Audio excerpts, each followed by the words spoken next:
and my mama got to take care of. I'm just tired. And I want the opportunity to get my life together. I'm tired of this. I'm tired of this. I miss my daughter's graduation. She spoke at Westbrook graduation.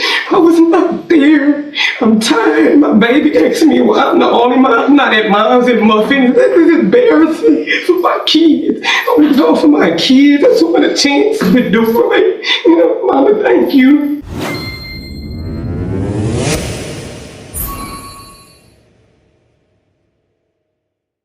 Felony offense of aggravated assault with a deadly weapon.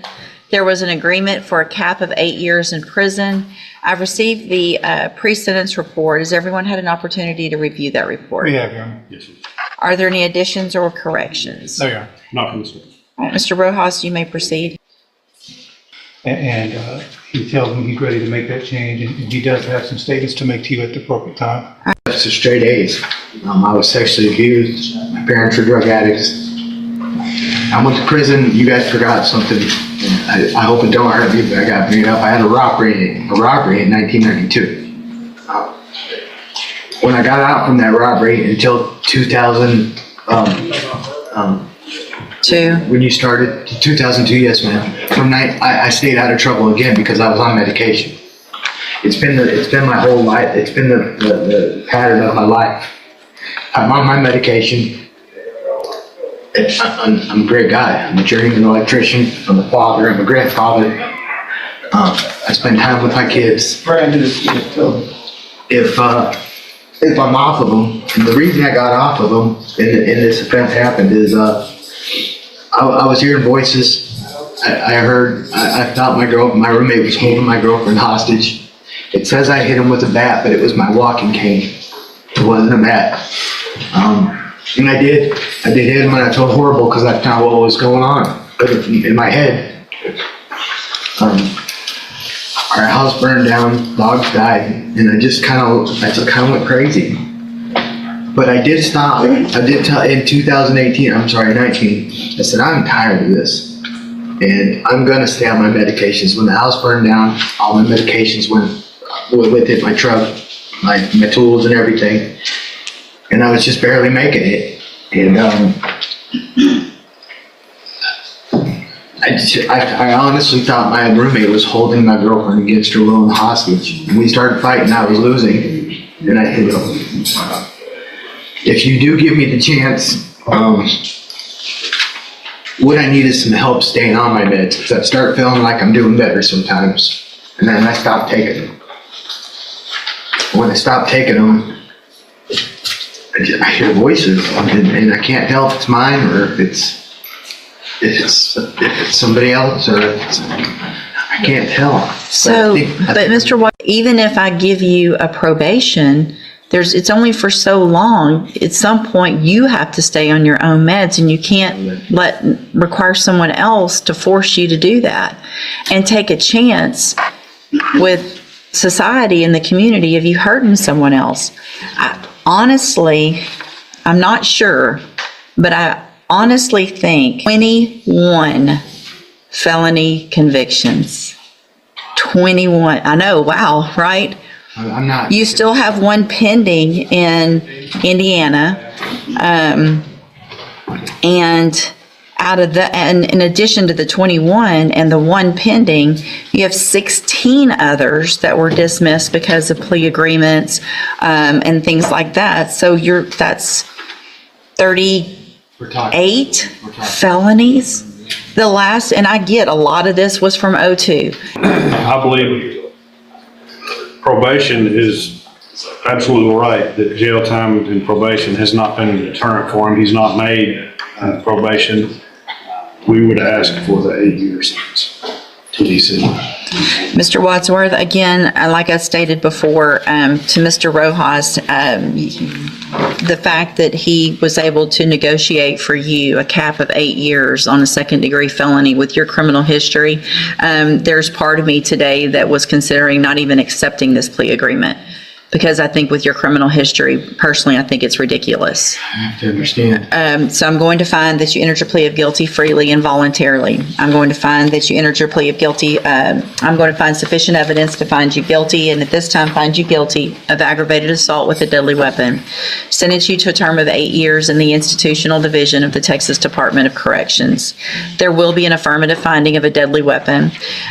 You will receive credit on that sentence for any time that you've been in custody that the law gives you the right to receive. I'm handing you the trial court certification that shows this was an agreement that I followed, and so you waived your right to appeal. I have also handed you a written admonishment regarding your ineligibility to possess a firearm or ammunition.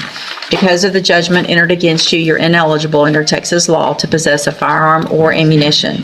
Possession of a firearm or ammunition could lead to charges against you. Firearm is a legal term, and you should read the written admonishment I provide you to see what devices qualify as a firearm. If you have any questions about the laws that make you ineligible to possess a firearm or ammunition, or about how long that lasts, you can talk to Mr. Rojas.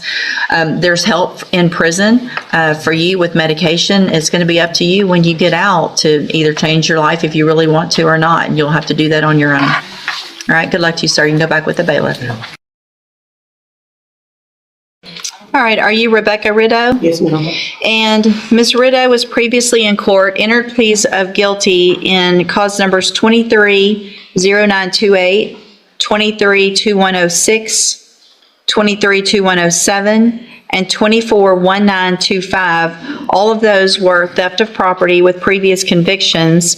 I have received the pre-sentence report. Has everyone had an opportunity to review that report? I think so. State has, Judge. And there was no agreement. This was just open to the court. Is that correct? Yes, Your Honor. I believe so, Your Honor. I didn't represent her at the stage where she entered the plea. Okay. My understanding is that They were open. And are there any additions or corrections to the pre-sentence report? None from defendant. Nothing from the state, Judge. Your Honor, I would just said that seems to be an aberrant practice as far as its harshness that the state is attempting to exert on this defendant. And I don't know that it stands out from the queue of other cases before this court to deserve such treatment, but it is what it is. I would just observe, first of all, as regarding the state's posture on consecutive sentence and the denial of discretionary jail credit. The defense certainly has criminal history, but it's not to such an extent or degree in the circumstances. The individual cases aren't such to the extreme degree that it would warrant accumulation, and certainly the denial of her jail credit is something that is problematic. I don't know exactly which jail credit the state is attempting to deny her, but obviously if she's been in pretrial detention on these cases, it seemed that she would be entitled to that jail credit without much general discharge. And that there was notations there as far as the pre-sentence report that would involve some health issues. I believe her to be mentally competent. Now, I, of course, wasn't her attorney when she entered the plea, but I would assume that she is mentally competent then as well. Although, as I said, she does have mental health history. I think that plays into her present situation with the theft cases that she has. You will note in the pre-sentence report where it's indicated that she was unable to afford the mental health treatment and the pharmacological remedies that are provided through prescriptions, and that she was self-medicating and had turned to theft in an attempt to maintain funds necessary to self-medicate.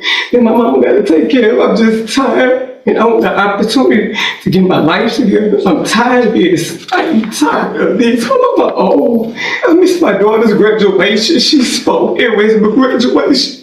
I was not there. I'm tired. My baby asked me why I'm the only mom. I'm not at mom's and muffins. That is embarrassing for my kids. I want to go for my kids. That's what a chance to do for me. Mama, thank you. Sure. So there was a robbery that you got some time for in 21, and then you're here now on 4 more theft cases. And so, I mean, it's unfortunate and it's sad for your family, but no one put you here but yourself. Mr. Judge, you Coleman, I know what yeah, you're, you've essentially hit the things that I wanted to hit. That in addition to what I put in my sentencing memo, I won't belabor that, Judge. The only thing I would add is she says she's tired of this. I tell you who else is tired of this. It's our local store owners and business owners who are tired of people just walking in and taking what they want from them. She stole from a sporting goods store, from JCPenney, from another clothing store on a couple of occasions. They're tired of it too. They're the same old song, just different defendant. I apologize, give me another chance, I've got all these issues. In fact, yeah, I go one step further than the same old song. It's the greatest hits, Judge. It's what you hear time and time again, and I'm sure she said it back, but I can't give the max and do that. that's my understanding. That's your understanding. Yes, that's it in a nutshell, Judge. And I just say, this is a case of that to be considered. And I also say this is the appropriate case to accumulate her for her sentence, Judge. She needs, in my opinion, some stronger medicine than what she's received in the past in order to impress upon her the fact that she needs to stop engaging in this kind of behavior, Judge. Thanks, that's all I have. Thank you. I would just argue from the standpoint of equal protection as far as the other defendants listed. Well, so here's, speak up so she can hear. I would argue from the standpoint of equal protection of laws, Your Honor, what distinguishes her from the other defendants that have been before this court who are similarly situated with similar criminal histories? Well, here's where, here's where I am on this. I don't disagree with Mr. Coleman. I appreciate that he's gone out and tried to figure out some stronger things to do on some of these cases where we are stuck with state jail felonies. I've been very frustrated with that in the past. I don't know that this is the one to start with either necessarily, but it's not going to be out of the realm of possibility, depending on someone's criminal history, what their prior sentences were, and I don't fully disagree that this isn't one of them.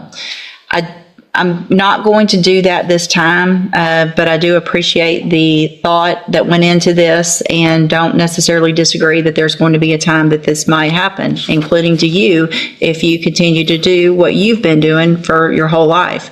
Because if you're back in here after today on a theft, I can assure you that Mr. Coleman will remind me what he asked me to do that I didn't do. And I will on that. Do you understand? So if you want to be there for your kids, then you got to figure out something other than stealing. I'm going to find in all of your cases that you entered your pleas of guilty freely and voluntarily. In cause number 23, DCCR 0928, find you guilty of the state jail felony of theft of property. Sentence you to a term of 24 months in the state jail prison. You will receive credit on that sentence for any time that you've been in custody that the law gives you the right to receive. Cause number 23, DCCR 2106. Find sufficient evidence to find you guilty, and at this time find you guilty of theft of property. Sentence you to 24 months in the state jail prison. You will receive credit on that sentence for any time that you've been in custody that the law gives you the right to receive. Clause number 23, DCCR 2107. Find sufficient evidence to find you guilty, and at this time find you guilty of theft of property. Sentence you to a term of 24 months in the state jail prison. You will receive credit on that sentence for any time that you've been in custody that the law gives you the right to receive. Clause number 24, DCCR 1925. Find sufficient evidence to find you guilty, and at this time find you guilty of theft of property. Sentence you to a term of 24 months in the state jail prison. You will also receive credit on that sentence for any time that you've been in custody that the law gives you the right to receive. These cases, I am going to run them concurrently, which means together at the same time. Part of the reason I did the 24 months is because I'm going to see that when you come back, that this is the max on a state jail felony you can get. So next time, whoever's here, if it's me or someone else, is going to see that you have progressively gotten worse, your sentences have gotten worse, and when someone like Mr. Coleman files something asking that these run consecutive or that we deny credit, that's likely to happen. I'm handing you in all four of your cases the trial court certifications. These show that these were not agreements, and so you have not waived your right to appeal. You can talk to Mr. Kimler about that. I have also handed you a written admonishment regarding your ineligibility to possess a firearm or ammunition. Because of the judgments entered against you, possession of a firearm or ammunition could lead to charges against you. Firearm is a legal term, and you should read the written admonishment I provide you to see what devices qualify as a firearm. If you have questions about the laws that make you ineligible to possess a firearm or ammunition, or about how long that lasts, you can talk to Mr. Kimler. Good luck to you, ma'am. You can go back with the bailiff. Thank you for